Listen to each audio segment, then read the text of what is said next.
Kamusta po ang lahat mga kabayan? Si Kamanong po, nagbabalik po muli para po magkomento po sa inyo dito po sa Tambayang Makabayan. Magandang umaga po, tanghali, hapon, gabi, madaling araw po sa ating lahat. Saan man sulok ng ating bansa o saan man sulok ng mundo tayo naroon, maingatan po tayo mga kababayan. Ito po, komentuhan po natin mga tambay, ang ating gobyerno, lalong-lalo ang DOJ mga kababayan. Sa kabila ng ICC ay walang jurisdiction sa atin at syempre po, ito po dati na po nilang sinabi na hindi nila papapasukin ang ICC sa ating bansa. Dahil wala nga jurisdiction at isa pa, nagpapanksyon ang ating batas. May sarili po tayong batas, mga kabayan. Pero ngayon, iba na po. Tumutulong na po. Pasok na po ang ICC sa ating bansa at pinoproteksyonan pa po. At talagang tutulong po sila na 100% yata. Pati po ang mga testigo ay poproteksyonan at gagastos pa ang ating bansa. Sa bagay, bansa rin naman natin at taxpayer ang gumastos para po ipatapo nila ang dating Pangulong Duterte. Hindi po ba? Yan po umuugong na balita eh. Pakinggan po natin muna mga tambay ang pahayag po ng isang DOJ Secretary, mga kabayan. Ito po, pakinggan po natin ang balita. Nakipag-ugnayan na raw ang International Criminal Court sa ating gobyerno para proteksyonan ang mga testigo ng drug war ng Administrasyong Duterte. Para sa ibang detalye, live mula sa Maynila, nasa frontline ng balitang yan, si Camille Samonte. Camille, ano na daw ba ang napag-usapan ng ICC at ng ating mga otoridad dito sa Pilipinas? Ruth, ang pakikipag-ugnayan sa kanila ng ICC patungkol doon sa pagbibigay ng proteksyon sa mga testigo sa kasong Crimes Against Humanity laban kay dating Pangulong Rodrigo Duterte. Ayon kay Justice Secretary Jesus Crispin Remulla, kailangan matiyak ang kaligtasan nila habang nandito sila sa Pilipinas. Sabi ng DOJ, una na raw nahirapan ng mga biktima na maghain ng kaso dito sa atin dahil hirap makakuha ng ibang testigo at ebidensya. Hanggang pati ang ilalagay ng DOJ sa Witness Protection Program. Pero paglilinaw ni Remulla, hindi gobyerno ang gagastos para ilipad sila sa The Hague sa the Netherlands para humarap sila sa paglilitis. Ipinunto rin ni Remulla na ang kooperasyon sa ICC ay hindi kontra sa naunang posisyon ng ating gobyerno kung saan noong 2019 nga kumalas ang Pilipinas sa Rome Statute. Pakinggan natin ang pahayag ni Justice Secretary Remulla. We already chose not to pursue the cases and let the ICC pursue these cases. Given that, it becomes also our obligation to help them because we are giving up our jurisdiction for their jurisdiction. Kasi nga, ang hirap na i-prove yung case dito at i-build up ang kaso dahil yung mga kailangan mong magsalita ay kasama sa krimen. Kaya komplikado rito. Ruth, kaugnay niyan, Grabe, no? Grabe po ang katwiran po ng isang DOJ Secretary. Ginagawa pong tanga at bobo mga Pilipino. Ito po ang kanyang pahayag noong mga nakaraan taon na sinasabi niya, mga tambay. May pahayag din po siya. At binanata niya po ang ICC, mga kabayan. Ibang klase po itong tao na ito. May amnesia po yata ito. Ipinagmalaki ni Justice Secretary Jesus Crispin Remulla sa United Nations Human Rights Council ang mga pagbabago sa ilalim ng bagong administrasyon. Iginiit din niyang hindi patakaran sa Pilipinas ang extrajudicial killing at gumagana ang justice system sa bansa. May ulat si Luisa Erispe. Nanindigan pa rin si Justice Secretary Jesus Crispin Remulla, walang jurisdiction ng ICC sa mga Pilipino. Sinabi ito ng kalihim sa kanyang talumpati sa pagdalo sa United Nations Human Rights Council sa Geneva, Switzerland. Anya, hindi papayagan ng Pilipinas na magsagawa ng investigasyon sa war on drugs ng nakaraang Duterte administration ang ICC. Sa isinagawang UN Universal Periodic Review noong nakaraang taon, hinimok ang Pilipinas ng maraming bansa na bumalik na sa pagiging miyembro ng International Criminal Court. The Philippine government rejects the ICC's decision to resume investigations over alleged crimes committed during the anti-illegal drug campaign. The Philippines has a fully functioning justice system. Under the complementarity test, the ICC therefore has no jurisdiction over Filipino citizens. Dagdag pa ni Remulla, kahit kailan hindi magiging polisiya ang extrajudicial killing sa bansa at dadaan sa paglilitis ang sinumang nagkasala sa batas. There is no culture of impunity in the Philippines. We are doubling our efforts to ensure that individuals who breach the bounds of law, state actors included, meet justice. Extrajudicial killing has never been and will never be state policy. Indeed, the killings have occasionally attend the conduct of police operations. However, we submit that it is most unfair for anyone to think that all such deaths are state-sponsored EJKs. Binanggit ni Remulla sa kanyang talumpati ang pagbisita ng UN Rapporteur sa Pilipinas para sa issue ng extrajudicial killings at sasanayin nito ang 35 katao para sa forensic pathology. Ipinagmalaki rin ng kalihim sa UNHRC ang mga pagbabago sa ilalim ng Yan mga tama, ibang klase, no? Talagang pinagpipilitan po niya noong mga panahon na yon na umiiral ang ating justice system. Hindi po kailangan ng ICC. Pero ngayon, mga tama, ibang klase, no? 100% po na kailangan ng ICC, mga tambay. At susuportahan po ang ICC, mga kabayan, pagdating po ngayon dito po sa dating Pangulong Duterte. At sinasabi po nga na hindi kayang proteksyonan at hindi makakakuha ng tamang paglilitis ang kaso na isinampa nila kay dating Pangulong Duterte. Ito pong ICC, mga kabayan. Ibang klase, no? Ibang klase. Samantalang po, pagdating po sa anak niya na nasangkot po sa illegal na damo, umiral po yung batas, mga tambay. Umiral. Gumana po ang batas at nakakuha po ng mga ebidensya. At naproteksyonan po yung anak niya. Hindi kaya? Bakit kaya? Mahinang klase po pala ang ating batas. Bakit po kaya hindi inilitis ng ICC anak niya? Dapat po sa ICC dinala. Dahil nga po pagdating po dito sa ganito pong issue, pagdating kay dating Pangulong Duterte, ay hindi po kaya ng Pilipinas, mga tambay. Dahil hindi raw po makakuha ng mga witnesses na talagang magdidiin kay dating Pangulong Duterte. Kaya kailangan dalhin sa ICC. Samantalang pagdating sa anak niya, mga kabayan, hindi na kailangan dalhin sa ICC. Nakapagtataka.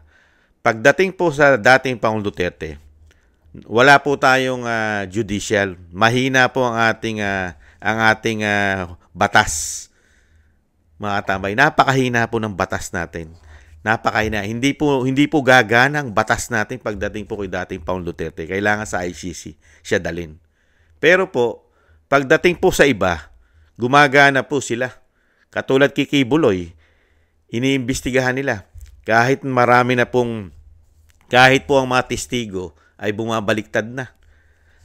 Mga tambay, ikinulong na nila dahil nga po umiiral ang ating justice system pagdating kay Kibuloy. Pagdating po kay Tebes, nasa ibang bansa, pinauwi, sinundo, ginastusan ng malaking halaga, malaking pera, ginastusan dahil umiiral ang justice system natin. Umiiral. Kailangan litisin sa ating bansa si Tebes. At ganun din po si Harry Roque, si Atty. Roque. Pilit po nilang pinauwi. At ngayon, para po yatang talagang nasa wanted list na po yata nila si Atty. Roque. Dahil nga umiiral po ang justice system sa ating bansa. Nakita nyo po. Kailangan pong hulihin si Atty. Roque. Ganon din po. Tinutugis din po si General Bantag. Dahil nga po umiiral ang justice system sa ating bansa. Kailangan managot. At talagang kailangan ilitisin sa ating justice system. Umiiral ang justice system natin. Kaya nga po sinusundo natin Kahit nasa ibang bansa, pilit natin hinahabol at pinauuwi sa ating bansa dahil nga po meron tayong justice system. Di po ba? Pero pagdating po sa dating Pangulong Duterte, wala pong justice system sa atin. Napakahina. Hindi kaya ng ating justice system si dating Pangulong Duterte. At ngayon, dahil nga mahina, kailangan suportahan pa ng ating bansa yung kailangan ng ICC. Lahat. Dahil nga, baldado ang ating justice system pagdating kay dating Pangulong Duterte. Nakita niyo po itong mga katarantaduhan ito. Ginagawa po tayong mga tangat bobo. Diba? Hindi po bobo tanga mga Pilipino. Ginagago nyo lang ang mga Pilipino. Ano tingin nyo sa amin? Mga gago, bobo. Dahil sa pamumulitika nyo. Grabe kayo. Ano, kayo na lang ang matalino sa Pilipinas at kaya nyo kami laging gaguhin at bobohin? Ganun po ba? Ibang klase yung pamumulitika nyo. Yung kapangyarihang ayaw nyo nang mawala sa inyo. Ganun po ba? Yung inyo, pagka kayo ang nasasangkot sa anomalya, napakabilis po ng hustisya sa inyo. Katulad po sa anak nyo, instant justice, ang bilis. Wala pang 3 buwan, tapos na. Absuelto na ang anak nyo. Dahil nasangkot sa illegal na damo. High grade pa yung damo, ha? Galing pa ng Amerika, ng ibang bansa. Pero, umiral po. Umiral ang batas sa ating bansa. Napakabilis pa ng naging investigasyon. Dahil nga po, umiiral ang batas natin. Umiiral ang ating judicial pagdating sa anak niya. Hindi na po pinadala sa ICC yung anak niya. Ganon po katindi. Absuelto, walang kaso. Naging congressman pa yata, yung kanyang junior. Congressman pa yata. Ibang klase. Pagdating po sa kanila, instant justice. Pero pagdating po sa atin, mind conditioning. Kinukondisyon ang utak natin na tayo mga bobo. At gago tanga. Lahat ng sasabihin nila ay maniniwala tayo. Nakita nyo po, laban bawi. Nung umpisa, hindi pwede. Umiiral ang justice system sa ating bansa. Hindi kayo pwede rito sa aming bansa. Hindi kayo pwedeng pumasok. Wala kayong jurisdiction sa ating bansa. Walang jurisdiction sila. Di ba? At ginagawa po tayo talagang bobo. Hindi po ba ang ICC ay last resort lang natin yan? Nung tayo'y kasapi, nung tayo'y miyembro, last resort lang natin ang ICC kung hindi na nagpapangsyon ng ating justice system. Di po ba? Yan po ang pangunahin prinsipyo. Yung Rome of Statute ng ICC, last resort lang sila kung hindi na kaya at hindi na nagpapangsyon ng justice system ng bansa ng miyembro nito. Hindi po ba? Last resort lang. Mga kabayan, kaya nga yung anak niya yung anak niya, naabsuelto yung anak niya sa illegal na damo. Milyon-milyon ang halaga ng damo. High grade. Dahil nga may justice system sa atin, absuelto yung anak niya. Di po ba? Hindi dinala sa ICC. Ganon din si Tebes sa si Kibuloy. Hindi dinala sa ICC dahil kayang litisin sa Pilipinas. Dahil umiira lang ating justice system. Pero pagdating kay dating Pangulong Duterte, walang justice system ang ating bansa. Kailangan dalhin sa ICC. Ginastusan pa yata ito ng daan-daang milyon. Dolyares yata. Pera ng taxpayer pa yata ang binibigay diyan. At napaka-special. Protektado po nila ang ICC ngayon.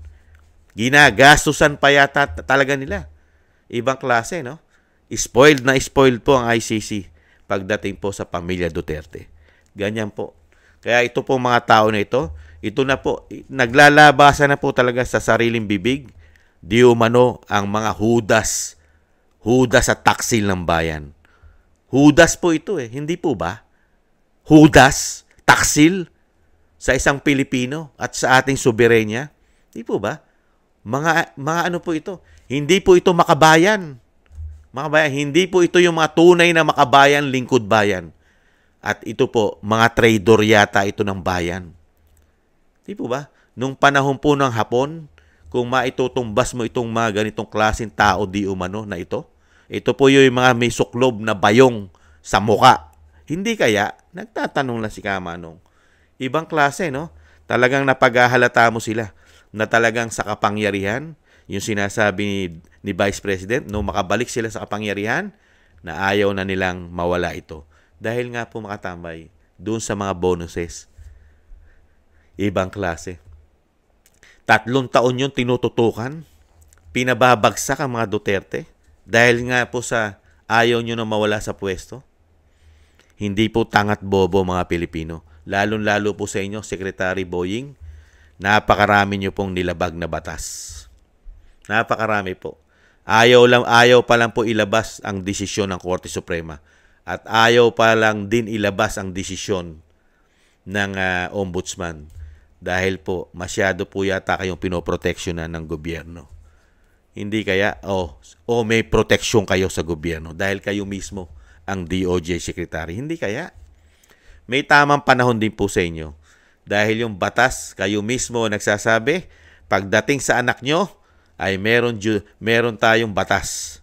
May justice system ang ating bansa. Kaya nga instant po Instant nakalabas. Instant justice ang nangyayari sa anak nyo. Dahil sa justice system na umiiral nung nandyan po kayo Kaya nga instant dahil nandyan po yata kayo. Di po ba? Pero yung ginawa nyo kay dating Pangulong Duterte, yung sabuatan yata ninyo, kidnapping yata ang ginawa nyo, hindi nakatikim ng justice, ng fair justice sa inyo. Hindi man lang nyo dinala sa korte ang dating Pangulong Duterte. Dinala nyo lang sa Villamor Air Base. Diretso na sa eroplano. Hindi po ba? Marami po kayong sasagutin pag po hindi na kayo nasa kapangyarihan. Hindi po ba? Pati po ang amo nyo. Lahat po kayo. Grabe po ang ginawa nyo. Binaboy nyo po ang justice system ng bansa. Hindi po ba? Nagtatanong lang si Kamanong. Kay lakas-lakas po, kay kapal-kapal po yata ng apog ninyo na magsabi ng justice system. May justice. Di ba? May hustisya tayo. May judicial tayo. Pero kayo mismo nagpapatakbo ng batas. Kayo po ang bumababoy sa batas. Hindi kaya? Binababoy nyo ang batas ng Pilipinas. Hindi kaya? Ngayon pa lang po kami nakakita ng isang DOJ secretary na binababoy ang batas. Hindi kaya? Nakita na rin po namin yan noong panahon po na DOJ secretary si Laila de Lima. Hindi kaya? Pero ngayon po, mas grabe po ngayon. Mas grabe po ngayon. Kauna-unahan lang po sa kasaysayan ng Pilipinas na meron pong DOJ secretary at meron pong Pangulo ng Pilipinas na nagtapon po ng dating Pangulo. Ipinamigay na parang hayop sa ibang bansa. History po ito. Sa kasaysayan ng Pilipinas, ngayon lang po tayo nagkaroon ng isang DOJ secretary na nakipagsabwatan sa banyaga at ibinigay at isinuko ang ating soberenya. Ang ating justice system ay isinuko po. Ipinahina. Ginawa po tayong mga walang silbi ang ating batas pagdating po kay dating Pangulong Duterte. Hindi nila kayang litisin sa Pilipinas. Kaya po tayo, itong mga tao na ito, mga kabayan, dinala po tayo sa kahihiyan. Ginawa po tayong mga tanga, mga bobo sa buong mundo. Ginawa po tayong kahiya-hiya. Ang ating pong korte, ang ating pong soberenya, ang ating judicial, ang ating justice system ay ginawa pong napakahina, mga kabayan. Kahiya-hiya po tayo sa buong mundo. Dahil po meron tayong ganitong klase yatang DOJ secretary. Wala po siyang pakialam na malagay po sa kahihiyan ng ating bansa. Ito po ay malalahad po ito. Malalaman po ito ng bansa sa buong mundo na ang justice system ng ating bansa ay napakahina. Walang silbi. Walang silbi. Pagdating po kay dating Pangulong Duterte, walang silbi ang ating justice system. Kaya po ang ating pong hukuman, ang ating pong mga judge ay mga bobo. Bobo, ginagawa pong bobo ng isang DOJ secretary na hindi kayang litisin ang dating Pangulong Duterte sa ating bansa. Ganyan po. Pero pagdating sa anak niya, matatalino ang mga huwes, Matatalino ang mga judge pagdating sa anak niya. Matatalino ang mga Pilipino. Hindi kailangan pumasok ang ICC. Matatalino. At umiira lang ating justice system pagdating sa anak niya. Kaya nga instant justice, wala pang 3 buwan, malaya na pag po ang anak niya. Makatambay. Tingnan mo. Galit na galit po sila sa pagsugpo at sinasabing sa war on drugs. Pero sila po ang nagiging involved sa droga. Hindi po ba? Katulad ng pamilya niya, mismong junior niya, na involved sa bawal na damo. At ganun din po ang Pangulo, mga tambay, na involved din po sa issue ng pulburon. Kaya nga po takot na takot silang magpa-drug test. Ayaw na ayaw nilang isabatas ang drug test sa mga politiko. Dahil po sila ang tatamaan. Hindi kaya? Ayaw po nila ipasayan na maging batas na. Kaya nga po sabi ng mga kababayan natin, mga kababayan, pagka nag-apply ka ng trabaho sa ating bansa, totoo yun, tayo pag nag-apply, napakarami pong requirements. Di ba? Pati po ang drug test requirements po pag nag-apply ka ng trabaho. Pero sa mga politiko, hindi po yan kailangan. Marunong ka lang bumasa at sumulat at marami kang pera, pwede ka na maging politiko. Hindi po ba? At yung sinasabi rin po ng ating mga kababayan, totoo rin po, mga kababayan, ang mga magnanakaw, mga tambay, yung magnanakaw daw po, di ba? Magnanakaw muna, saka tatakbo. Totoo po yun, di ba? Nanakawin muna, lalo yung mga snatcher, di ba? Nanakawin nila yung kukunin sa atin, hahablutin, saka tatakbo. Di ba? Ganyan po ang magnanakaw eh. Pero po, pagdating po sa mga politiko, iba po. Baliktad naman po. Ang ginagawa naman po ng mga korap at magnanakaw na politiko, hindi po sila nagnanakaw sa tatakbo. Ang gagawin naman po nila, tatakbo muna sila. Tatakbo, saka magnanakaw. Hindi po ba? Ganyan po nangyayari yata sa bagong Pilipinas o sa binagoong Pilipinas. Sa buwatan. Ang inaatupag po ng DOJ Secretary ay ang mga Duterte. Pero po ang korupsyon sa ating bansa, wala po siyang tinututukan. Grabe po ang korupsyon sa ating bansa. Napakarami pong korupsyon. Pero wala pong DOJ dyan, mga tambay. At grabe rin po ang krimen. Grabe rin po ang pumapasok na pulburon sa ating bansa. Hindi po natututukan yata yan, mga kababayan. Ibang klase po ang DOJ. Kaya nga sinasabi ng ating mga kababayan, pagdating po sa mga ganitong lingkod bayan, exempted sila sa drug test. At sinasabi po, pagdating naman po sa mga magnanakaw na politiko, kailangan po nilang tumakbo muna at manalo saka magnanakaw. Pero ang mga magnanakaw na masasama, magnanakaw muna saka tatakbo.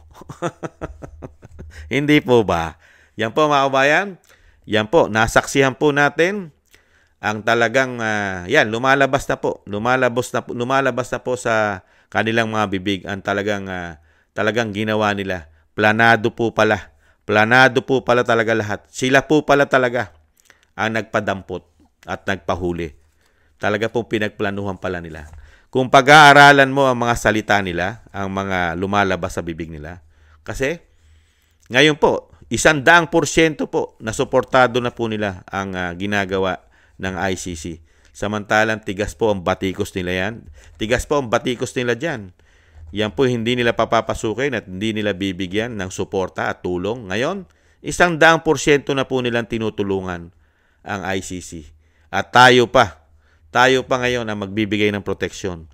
At maghahatid pa yata doon sa sinasabing mga testigo, mga kabayan. Dahil po walang justice system sa ating bansa pagdating kay dating Pangulong Duterte. Ganyan po sila mamulitika. Talaga pong demolition ang ginawa nila sa dating Pangulong Duterte. At ginamitan po ito ng kapangyarihan at isang damukal ng pera ng taxpayer. Hindi naman po kikilos ang ICC. Dahil po ang ICC, mga kabayan, ay may sanction na po yan. Naka-freeze na po ang pera niyan. Naka-freeze na po. Hindi na po nila pwedeng galawin. At pati po yung mga judges, yung mga prosecutor na binigyan ng sanction, mga tambay, 4 po yata yun. At meron po mga prosecutor doon na tumatayo sa kaso ni dating Pangulong Duterte na naka-freeze din po ang kayamanan mga kabayan. Sa tingin nyo, kung nagkakaproblema ang ICC sa international, di ba? Ano po ang gagastusin yan na pera kung naka-freeze? Sige nga. Ano po gagastusin yan? Sige, gagalaw po ba yan? Kung naka-freeze po ang ICC, ang kanilang kaperahan? Hindi po ba? Ngayon, bakit po agresibo sila kay dating Pangulong Duterte? Bakit? Gagalaw ba na walang pera yan? Tanong lang po ni Kamanong. Bakit po ngayon masipag pati gobyerno natin? Marami po bang perang binigay dyan? Tanong lang po. Gaano kaya kalaki? Kaya po nagpa-function at talagang gigil na gigil ang ICC. At gigil na gigil din po ang ating gobyerno, mga kabayan. Na talagang nakita nyo po yung panggigipit, pati po yung pansamantalang paglaya ng dating Pangulong Duterte. Di po ba? Iniipit. Planado eh. Siyempre susunod sila sa kompas. Di ba? Kung sino po yung gumagastos. Hindi po ba? Yun ang plano eh. Hindi kaya plano? Nagtatanong lang si Kamanong.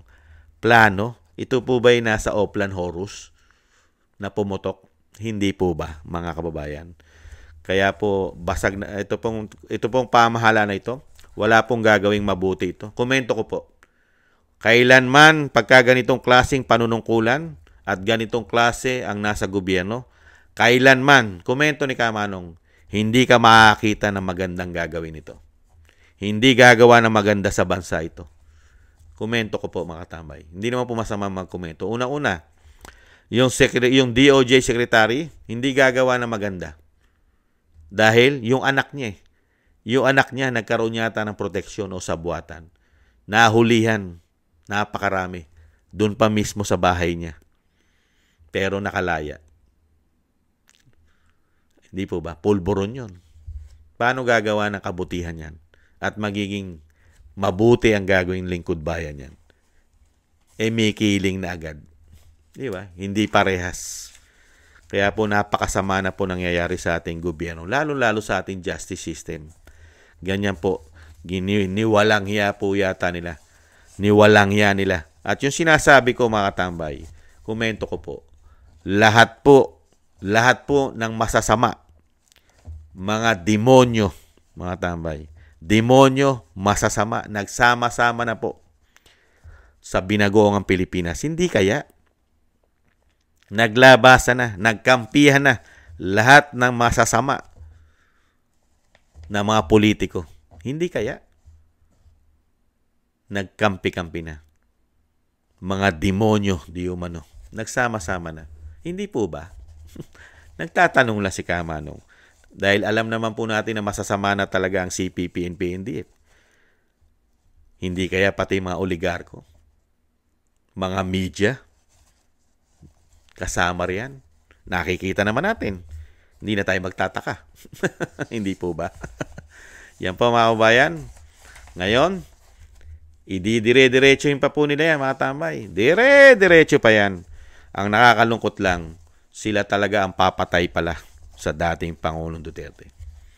Itong mga nagplano na ito. Talaga po palang yung pagpapatapo nila, hindi na talaga nila ito.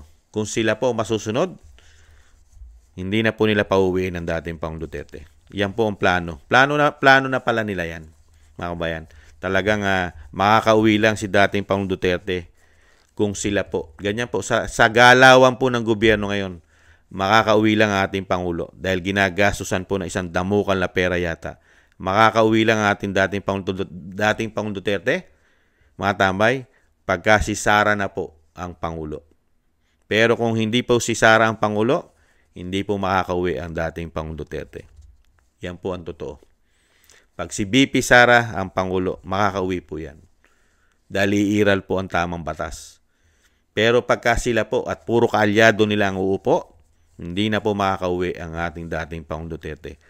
Lalong-lalo, kung hindi tutulong ang mga power country. Makakauwi pa rin naman ang dating Pangulong Duterte kung pupuwersahin ng makapangyarihang bansa katulad ng Amerika, ang ICC. Kung tututukan at tutulong. Pero kung hindi tutulong, hindi po makakauwi hanggang sila ang nasa pwesto, mga kababayan. himala na lang po. Himala na lang po ang makapagpapawi sa dating Pangulong Duterte. Himala yung awa ng Panginoon, mga kababayan. Dahil po grabe po ang ginagawa nila dyan. Pera po talaga.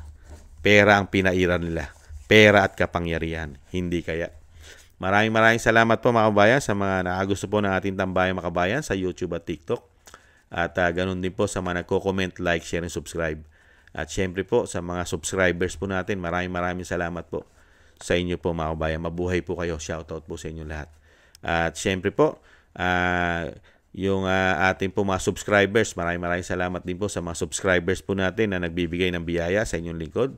Shoutout po, Norma Garcia, Michelle Yamaguchi Vlog, Rosalina RK, Team 888, Wills Bubbles 5697, si Arpel Villacorta, Teodorico Erguisa Jr., Ani Jo, ako si Pilam, Joe Bilin Watanabe ng Japan, si Jem Aris, United Arab Emirates, Baby Roman, Ate Isa ng Cagayan, Julieta Celona ng Sydney, Australia, Gina Ray Solidides ng Berlin, Germany, Jake Yahut 4531 ng Maisug, California, USA, Eric Hershio ng Canada, at si Kingston 123 ng Hong Kong. Maraming salamat po sa inyo mga kababayan. Ingat po kayo. At syempre po, yung panalangin po at dasal na sana po isama po natin ang pamilya Duterte na sila po ay maingatan at lalo po ang dating Pangulong Duterte, ang Vice President. Madugtungan po ang kanyang kalakasan at buhay at makabalik po sa tulong po ng Panginoon ang ating dating Pangulong Duterte sa ating bansa. Kaawaan po sana siya ng ating Panginoon, mga tambay. At talagang hindi magtagumpay ang mga plano ng mga ganitong klaseng masasama sa ating lipunan, mga kabayan. Hindi po sana sila magtagumpay. Sama po natin sa dasal at panalangin. At syempre po mga kabayan, pasalamat po sa muli po. Lagi po tayong wag mawala ng pag-asa, mga kabayan. May awa po yung nasa itaas. At lahat naman po yan ay may hangganan, may katapusan. Thank you po mga tambay. Sa muli po, paalam po muna. Ingat po tayo. Bye-bye.